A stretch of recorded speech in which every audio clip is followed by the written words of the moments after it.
Friends, વૈશાલીબેન વૈષ્ણવ એ entrepreneur, influencer તથા multitasking મોમીઝ નામના ગ્રુપના ફાઉન્ડર છે. વૈશાલીબેન આપણને ઘણીવાર સહન કરવી પડતી સમસ્યાની વાત લઈને આજે આવી રહ્યા છે. એમની વાતો જેમને લો કોન્ફિડન્સ હશે કોઈ વિષય ઉપર એમાં જરૂર ઉપયોગી થશે અને મને આશા છે કે જ્યારે એમને સાંભળીશું ત્યારે આપણને 10 મિનિટ પછી ખ્યાલ આવશે કે ના, જરૂરથી આપણે જે વિચારીએ છીએ તે ખોટું છે અને આજથી આપણો કોન્ફિડન્સ ખૂબ વધવાનો છે. તો સાંભળીએ વૈશાલીબેનને એમના ટોપિક સાથે, જે ટોપિકનું નામ છે બોડી શેમિંગ.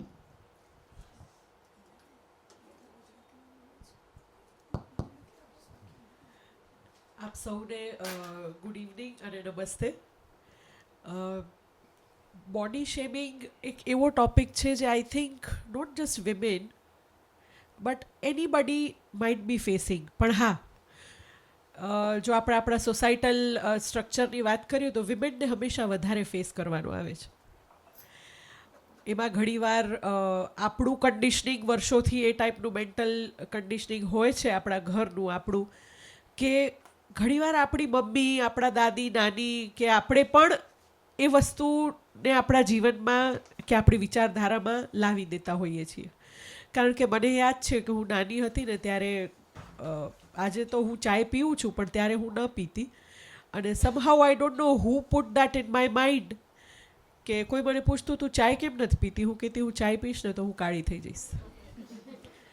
હવે આજે જ્યારે હું વિચારું તો મને થાય કે કાળા થવું is what, right? Having a dark skin or having a fair skin, આ બધું ક્યાંથી આવ્યું છે? હું જાતે આ વાત કરી શકું એમ છું કારણ કે મેં જાતે પણ ઘણું સહન કરેલું છે. વર્ષોથી I was always on a healthier side, body wise કહીએ તો I was always on the healthier side. અને ઘરમાં છે ને એક આમ ટિપિકલ એવો માહોલ કે મારા નાના હોય કે એ લોકોને ચિંતા, મમ્મીને ડરાવે, હા તને તો આના માટે છોકરો ગોતવામાં તો બહુ પ્રોબ્લેમ થશે, આવું થશે તેવું થશે. અને એ બધી વસ્તુઓના લીધે છે ને મારો પોતાનો પણ કોન્ફિડન્સ એકદમ ડાઉન થઈ ગયેલો. હું કોલેજ ગઈ ને એના પહેલાં જ. અને આવું તમે દરેકને ક્યાંક ને ક્યાંક બન્યું હશે કે પરિવારના જ અમુક લોકો, હું એ લોકોનો વાંક પણ નથી કહેતી, because they var also conditioned that way because of societies structure, એટલે એ લોકોનો એ વાંક નથી. તો ઘણીવાર એવું બનતું હોય છે. અને મને યાદ છે કે હું પણ લો કોન્ફિડન્સ સાથે કોલેજમાં એન્ટર થઈ, ટિપિકલ દુપટ્ટાવાળા ડ્રેસ પહેરવાના કે ભાઈ I have to wear like this because I can't wear some kind of dresses, કારણ કે હું તો જાડી છું. આના કરતાં અડધી હતી પણ તોય હું જાડી કહેવાતી, પણ આજે મારામાં કોન્ફિડન્સ ત્યાર કરતાં ડબલ છે.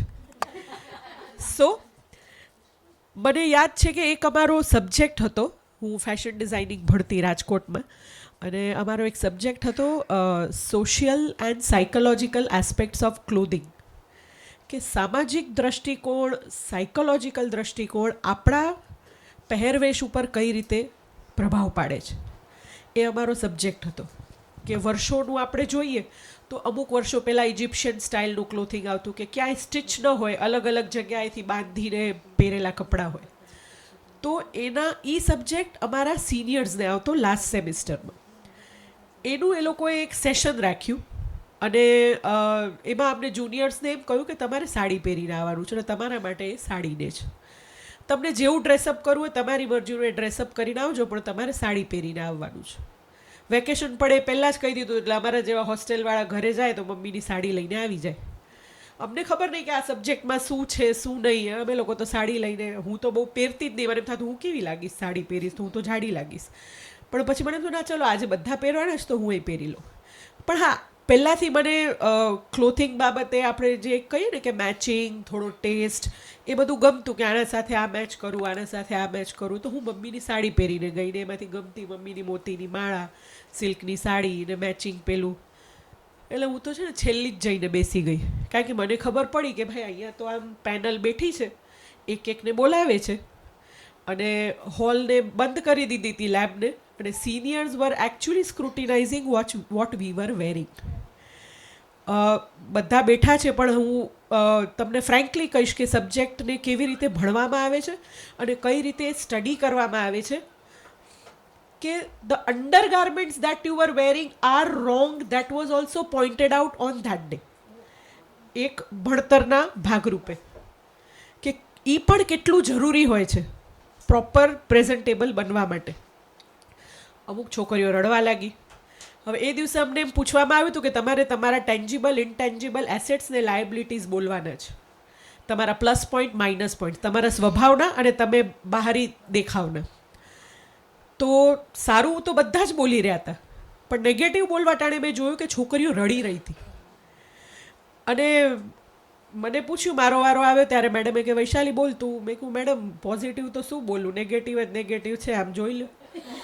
એટલે શી વોઝ લાઈક કે તને એવું કોણે કીધું? પેલા તો એ કે તું છેલ્લે શું કામ બેઠી હતી? મેં કહું આ બધા મસ્ત મોડલ જેવા છે, આમાં ક્યાં હું તમે અહીંયા આવીને ઊભી રહીશી. પછી કે પણ આ એ બાબત આ કોઈ ફેશન શો કે કોઈ પેજન્ટ નથી કે બધું જજ કરવામાં આવશે. હવે એ કે અમે તને માર્ક્સ આપશું, તું ઊભ અહીંયા. હવે એમાં જે મેં મારી સૂઝ સમજથી તૈયાર થઈ હતી, જે પહેર્યું હતું, લખેલી ફોર્ચ્યુનેટલી દિવસે ચશ્મા એ સાડીની મેચિંગ થઈ ગયા હતા મારે, કે એ લોકોએ એમાંથી એક સ્ટુડન્ટ સિલેક્ટ કર્યું as a best dressed student અને એની પ્રાઇઝ મને મળી. અને એ જે અમારા ટીચર હતા જે સાયકોલોજીકલ ક્લોથિંગના, she was almost like a psychologist.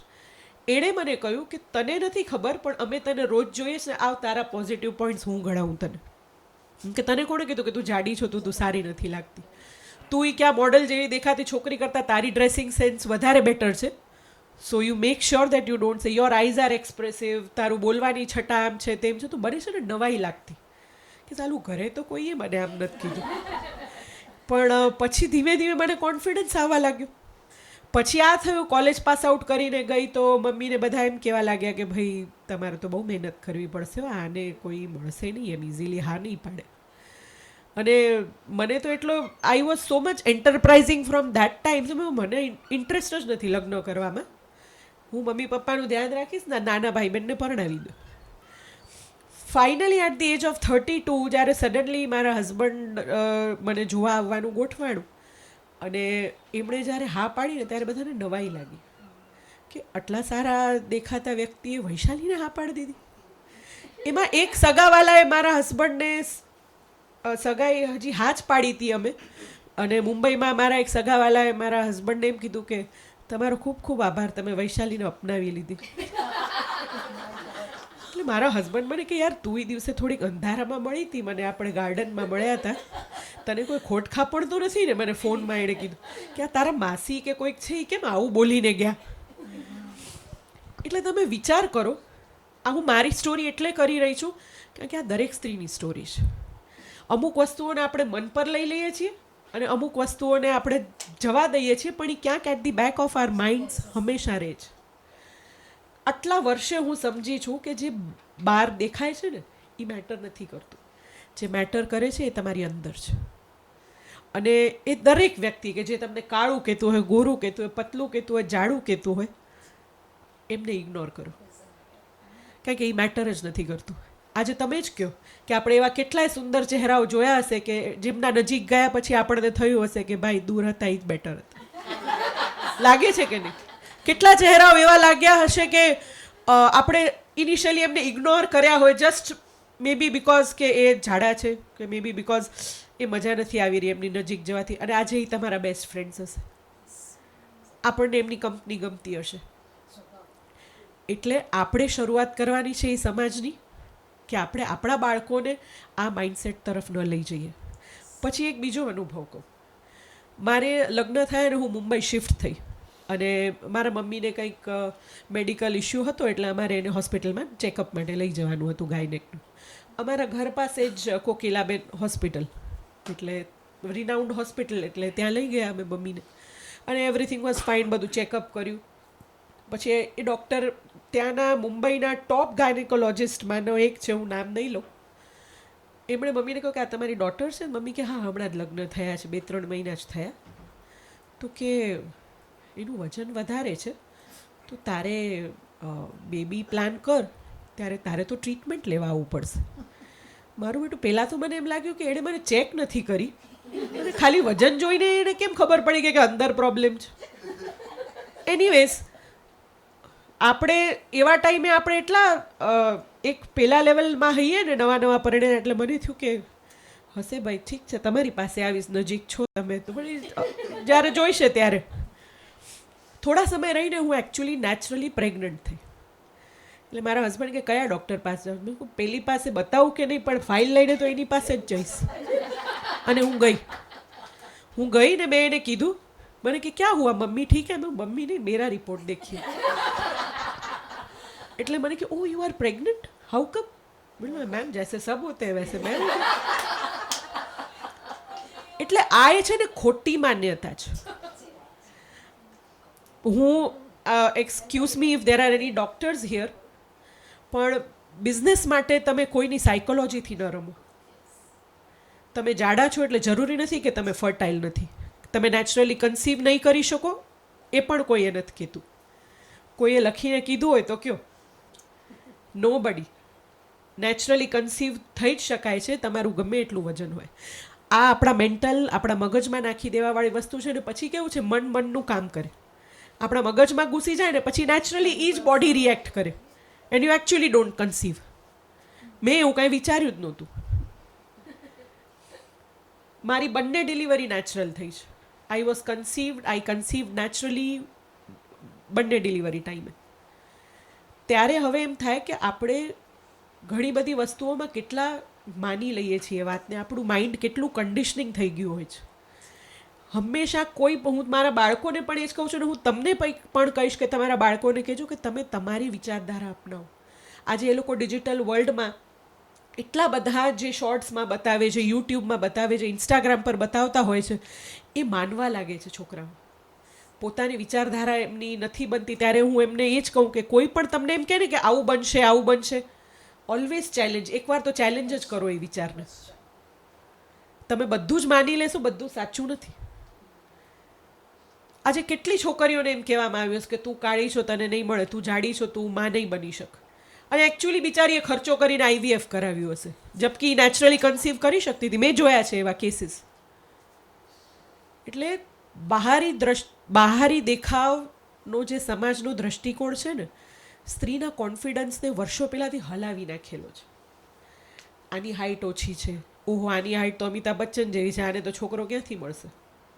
અથવા આપણે કંઈક જશું ને તો અમુક લોકોને ટેવ હોય મળે ત્યારે, પેલા કરતાં વધી ગયું છે ને વજન, ભાઈ કેમ છો કેમ નહીં તો કરો ભાઈ, વજન જ શું કામ?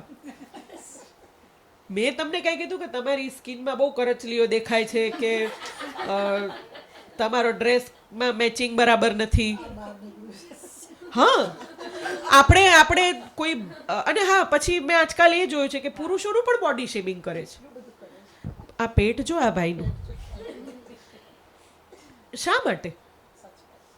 જે છીએ આપણે અંદરથી છીએ અને એ જ બનવાનું છે. અને એ સમાજમાં હવે બદલાવ આપણે લાવવાનો છે. આપણે આપણા બાળકો સામે આ વસ્તુ બંધ કરવી પડશે. આજે મારું બાળક એવી સ્કૂલમાં ભણે છે કે ત્યાં સ્પેશિયલી એબલ્ડ કિડ્સ પણ એમની ક્લાસમાં હોય છે. ત્યાં રાઇટ ટુ એજ્યુકેશનવાળા કિડ્સ પણ એમની ક્લાસમાં હોય છે. So that they also learn કે એક ઇન્ક્લુઝિવ એન્વાયરમેન્ટ પણ હોવું બહુ જ જરૂરી છે. બધા એક જ છે, એ આપણે આપણા બાળકોને પણ બતાવવું પડશે. મને યાદ છે પહેલાંની સ્કૂલમાં એકવાર મારી ડોટરની PTMમાં હું ગઈ હતી તો એક છોકરીએ કહ્યું કે તેરી મમ્મી તો બહુ મોટી હે. યાર મારી ડોટરે કીધું હા લેકિન મેરી મમ્મી સબસે પ્યારી હે. સો દે શુડ નો કે વોટ મેટર્સ ઇઝ દેટ. હવે એ છોકરીનો એમાં કંઈ જ વાંક નથી.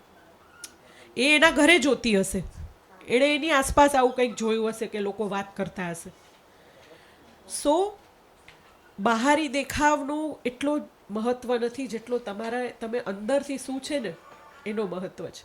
બહારથી જે દેખાતું હશે ને એ થોડો વખત ચાલશે, એ થોડો વખત વાયરલ થશે, પણ લોંગ ટર્મ લંબી રેસકા ઘોડા તો એ જ હશે જે અંદરથી બરાબર અને સાચું હશે.